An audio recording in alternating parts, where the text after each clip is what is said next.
बिस्मिल्लाहिर्रहमानिर्रहीम। Dubai international public school and college Mansehra, class 9th, subject biology, chapter enzymes, topic factors effect the rate of enzyme action. ठीक है। पीछे हम लोगों ने पढ़ा था फैक्टर्स से पहले हम लोगों ने पढ़ा था लॉक एंड की मॉडल और इंड्यूस फिट मॉडल। ठीक है। अब नेक्स्ट हम पढ़ने जा रहे हैं factors affecting the rate of enzyme action. कौन कौन से फैक्टर्स होते हैं जो कि एंजाइम एक्शन को स्लो या फास्ट करते हैं। ठीक है। कौन कौन से फैक्टर्स होते हैं? First one that is effect of temperature on enzyme activity. ठीक है, टेम्परेचर। दूसरा effect of pH, effect of concentration of substrate. ठीक है। सबसे पहले हम देखने जा रहे हैं इफेक्ट ऑफ टेम्परेचर। अब अगर इफ़ेक्ट ऑफ टेम्परेचर की बात की जाए, टेम्परेचर ज़्यादा होगा तो रिएक्शन भी ज़्यादा होगा। रिएक्शन भी ख़ास लिमिट तक होना चाहिए। अब उस रिएक्शन में जो टेम्परेचर होता है, हर एक रिएक्शन में एक नॉर्मल अमाउंट का टेम्परेचर चाहिए होता है जिसमें वो रिएक्शन परफॉर्म करता है। अगर टेम्परेचर अपनी खास लिमिट से बढ़ जाए तो फिर एंजाइम्स डीनेचर हो जाता है। तो फिर प्रॉपर्टी अपना प्रॉपर फंक्शन परफॉर्म नहीं कर सकती, यानी कि एंजाइम्स की जो प्रॉपर्टीज़ होती हैं वो अपना प्रॉपर फंक्शंस परफॉर्म नहीं कर सकती हैं। वो ख़ास टेम्परेचर जिस पर एंजाइम काम करते हैं, वर्क करते हैं, उसको कहते हैं ऑप्टिमम टेम्परेचर। ऑप्टिमम टेम्परेचर ऐसा टेम्परेचर है जिस पर सारे एंजाइम्स वर्क करते हैं। अगर इससे ज़्यादा हो जाए तो एंजाइम सारे डीनेचर हो जाते हैं और अगर अपना वर्क परफॉर्म नहीं कर पाते। इसके अलावा अगर इससे ऑप्टिमम टेम्परेचर से लो टेम्परेचर हो तो क्या होता है? रिएक्शन स्लो हो जाता है। It's mean enzyme get denature. अगर ज़्यादा होगा तो एंजाइम क्या हो जाएगा? डीनेचर हो जाएगा। टेम्परेचर बढ़ता है तो काइनेटिक एनर्जी बढ़ती है। अगर टेम्परेचर हद से बढ़ जाए, मीन अब हद उसकी कितनी होती है? 37 डिग्री सेंटीग्रेड। अब 37 डिग्री सेंटीग्रेड नॉर्मल टेम्परेचर होता है जो कि एंजाइम्स को चाहिए होता है वर्क करने के लिए। अब 37 डिग्री सेंटीग्रेड से अगर टेम्परेचर ज़्यादा हो जाता है तो क्या हो जाते हैं? एंजाइम्स डीनेचर हो जाते हैं, बिल्कुल ब्रेक हो जाते हैं। इसलिए वो ज़्यादा मुश्किल होता है, बहुत ज़्यादा चांस होते हैं डेथ के। ठीक है। अब अगर ऐसा होता है कि एंजाइम्स डीनेचर हो जाएं, डीनेचर होने के बाद अगर एंजाइम्स बिल्कुल ब्रेक हो जाएं तो इसके बहुत ज़्यादा चांसेस होते हैं कि किसी भी इंसान की डेथ हो जाए। अगर फीवर एक खास हद से बढ़ जाए तो एंजाइम्स क्या हो जाते हैं? डीनेचर होने शुरू हो जाते हैं और फिर डेथ के कॉजेज़ ज़्यादा हो जाते हैं, क्योंकि हमारी बॉडी में केमिकल रिएक्शंस नहीं होंगे जिसकी वजह से डेथ हो जाएगी। Is that clear? ऑब्वियसली अगर हमारी बॉडी का टेम्परेचर 37 डिग्री सेंटीग्रेड से इंक्रीज़ कर गया है, ज़्यादा हो गया है, तो मीन दैट के हर एक एंजाइम्स को 37 डिग्री सेंटीग्रेड टेम्परेचर चाहिए था।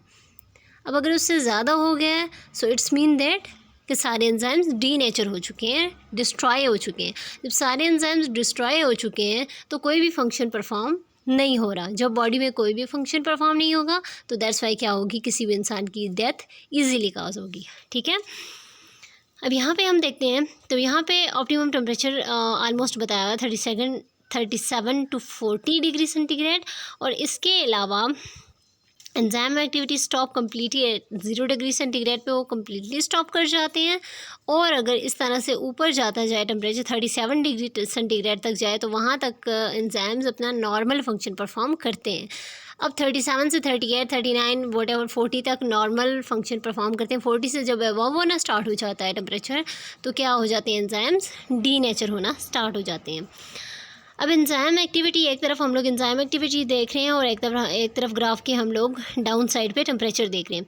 अब टेम्परेचर हम लोग यहाँ पे देख रहे हैं, अगर 10-15 टेम्परेचर हम लोगों ने दिया हुआ है तो यहाँ से थोड़ा थोड़ा एंजाइम्स की एक्टिविटी इंक्रीज़ होना स्टार्ट होगी। जब 37 डिग्री सेंटीग्रेड पर पहुँचेगा टेम्परेचर तो एंजाइम की एक्टिविटी पीक पर होगी।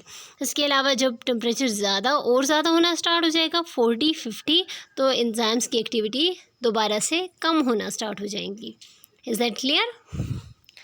नेक्स्ट हम देखते हैं इफ़ेक्ट ऑफ पीएच, यानी कि पीएच क्या होती है, पीएच का इफ़ेक्ट क्या होता है किस पे?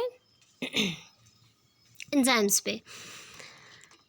पीएच की बात अगर हम करें तो ये होता है कि negative logarithm of hydrogen ion mostly hydrogen ion exist करते हैं। अगर हम इसकी बात करें तो एंजाइम्स की स्पेसिफिक वैल्यू होती है, पीएच वैल्यू, जिसमें वो वर्क परफॉर्म करता है। अगर उसको वो पीएच वैल्यू ना मिले तो वो वर्क परफॉर्म नहीं करता। जैसे टेम्परेचर हम लोगों ने देखा कि 37 डिग्री सेंटीग्रेड चाहिए होता है, इसी तरह से पीएच भी एक ख़ास हद तक एंजाइम को चाहिए होती है।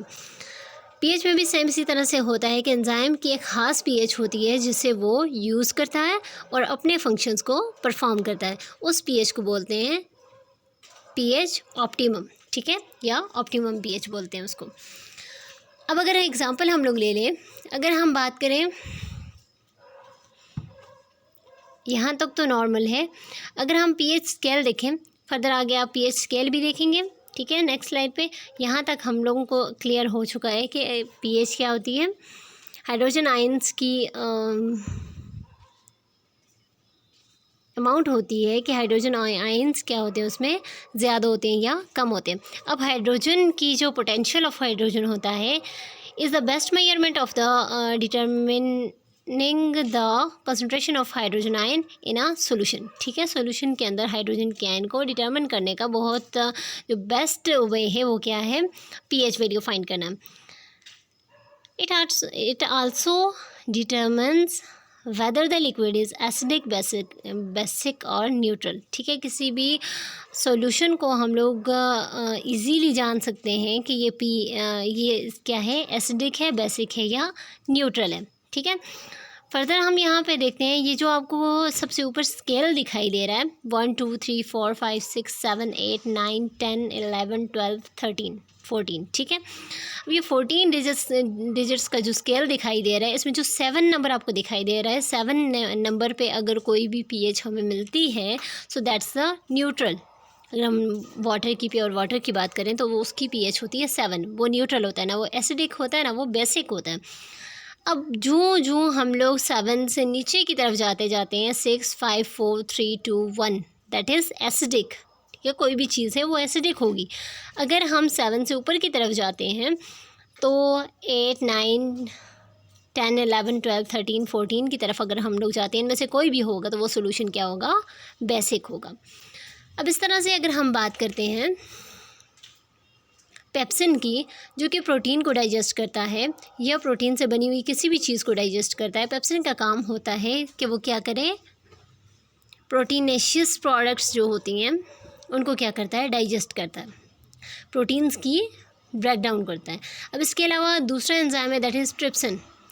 ट्रिप्सिन वर्क करता है स्मॉल इंटेस्टाइन में। अब पेप्सिन की अगर हम बात करें तो ये पाया जाता है स्टमक में। स्टमक जैसे कि आप लोगों को पता है कि वहाँ पे हाईली एसिडिक सॉल्यूशन पाया जाता है, मीन पेप्सिन को ज़्यादा पीएच चाहिए होगी, कम पीएच चाहिए होगी, 1 2 3 4 5 6 यहाँ तक की पीएच पेप्सिन को चाहिए होगी, और पेप्सिन की जो पीएच होती है वो 2 होती है, ठीक है। अब इसी तरह से अगर हम बात करते हैं ट्रिप्सिन की, तो ट्रिप्सिन प्रेजेंट होता है स्मॉल इंटेस्टाइन में और उसको इतनी ज़्यादा पीएच नहीं चाहिए होती किसी भी फूड को डाइजेस्ट करने के लिए, ठीक है। तो ये क्या होता है, अल्कलाइन होता है, ये एसिडिक नहीं होता, अल्कलाइन मीन बेसिक होता है। ट्रिप्सिन को हाई पीएच चाहिए होती है वर्क करने के लिए, जबकि पेप्सिन को बहुत लो पीएच चाहिए होती है। पेप्सिन को जो पीएच चाहिए होती है वो 2 होती है। अब जो 2 होता है वो हाईली एसिडिक है, जैसे कि आप जानते हैं। पीएच की बात करें तो 7 जो होता है, 7 से 1 तक के जो नंबर्स होते हैं इनमें किसी की भी पीएच आए तो मीन दैट कि वो क्या है, एसिडिक है। और अगर 7 से 14 के दरमियान आए तो मीन दैट बेसिक है। जितनी पीएच वैल्यू कम होती जाएगी उतनी ही एसिडिक, कोई भी सॉल्यूशन उतना ही एसिडिक होता जाएगा, और जितनी पीएच ज़्यादा होती जाएगी उतना ही अल्कलाइन होता जाएगा, वो मीडियम, ठीक है। अगर हम 7 की बात करें तो ये होता है न्यूट्रल। इसलिए हम कहते हैं एंजाइम को एक ख़ास पीएच चाहिए होती है जिस पर एंजाइम काम करता है। अगर पीएच में डिस्टर्बेंस हो जाए तो एंजाइम्स डीनेचर हो जाता है। इसी तरह से देखें ना, अगर जैसे कि हम लोगों ने बात की है पेप्सिन की और ट्रिप्सिन की, अगर पेप्सिन की पीएच है 2, उसको अगर हम 7 से ऊपर वाले नंबर्स दे देते हैं, 11 दे देते हैं या 12 दे देते हैं, क्या वो वर्क करेगा? नो, अगर हम ट्रिप्सिन को, जो कि बेसिक सॉल्यूशन में काम करता है, ठीक है, जिसकी pH 11-12 ऑलमोस्ट होगी, अगर उसको हम लोग एसिडिक सॉल्यूशन बना देते हैं तो क्या वो वर्क करेगा? नो, क्या हो जाएगा? डीनेचर हो जाएगा। ठीक है, ऑलमोस्ट जो ज़्यादातर एंजाइम्स हैं वो किस पे वर्क करते हैं? 7.4 pH पे वर्क करते हैं। ठीक है, नेक्स्ट हम देखते हैं, अब ये हमारे पास एंजाइम एक्टिविटी है और साथ में हमारे पास pH वैल्यू है। अब देखें 2 पे पेप्सिन 2 पे वर्क कर रहा है और ऑलमोस्ट 9 पे या 8 पे ट्रिप्सिन वर्क कर रहा है। Is that clear? नेक्स्ट है effect of concentration of substrate. अब एंजाइम तभी फंक्शन करते हैं जब उनके साथ सबस्ट्रेट आकर अटैच होता है। एंजाइम अगर हमारे पास फ्रीली अवेलेबल है तो हम जितनी सबस्ट्रेट की कंसंट्रेशन बढ़ाते जाएंगे उतना ही रिएक्शन क्या होता जाएगा? इंक्रीज़ होता जाएगा। अब अगर हम एग्ज़ाम्पल लेते हैं, फॉर एग्ज़ाम्पल 10 एंजाइम्स हैं और उस पर 20 क्या है हमारे पास? सबस्ट्रेट हैं। तो जब 10 के 10 एंजाइम्स पे टोटली 10 के 10 सबस्ट्रेट आके अटैच हो जाएंगे, मीन के उसकी सारी जो एक्टिव साइट्स हैं वो क्या हो जाएंगी? फुली ऑक्यूपाइड हो जाएंगी। जब उसकी सारी एंजाइम्स फुली ऑक्यूपाइड हो जाएंगी तो इस कंडीशन को कहते हैं सैचुरेशन। इस कंडीशन को क्या कहते हैं? सैचुरेशन। कोई भी एक्स्ट्रा एंजाइम आकर अटैच नहीं हो सकेगा। ये होती है सबस्ट्रेट की कंसंट्रेशन। ठीक है, अब अगर हम बात करते हैं एंजाइम्स की एक्टिविटी डिपेंड करती है सबस्ट्रेट पर। अगर 10 एंजाइम्स है तो 10 ही सबस्ट्रेट आकर अटैच होंगे। ये है सबस्ट्रेट कंसंट्रेशन जो इफ़ेक्ट करता है एंजाइम्स की एक्टिविटी को। यहाँ हम लोग देखते हैं in the presence of given amount of enzyme the rate of enzymatic action increase as the substrate concentration increase. ठीक है, जब जितनी सबस्ट्रेट की कंसंट्रेशन इंक्रीज होती जाएगी उतनी ही क्या होगी? रिएक्शन इंक्रीज होता जाएगा। until a limiting rate is reached, after which further increase in the substrate concentration produces no significant change in the reaction rate. ठीक है, रिएक्शन रेट पे कोई भी चेंज नहीं आएगी। At this point so much substrate is present that essentially all of the enzyme active site have substrate bound to them. In other words, enzyme molecules are saturated with substrate. The excess substrate molecule cannot react until the substrate already bound to the enzymes has reached and been released or been released without reacting. ठीक है, या तो वो react करके release हो जाएंगे या तो वो विदाउट रिएक्टिंग क्या हो जाएंगे? रिलीज़ हो जाएंगे। तो इसकी डायग्राम है ये सबस्ट्रेट कंसंट्रेशन की और एंजाइम कंसंट्रेशन की। Thanks for watching. अल्लाह हाफिज़।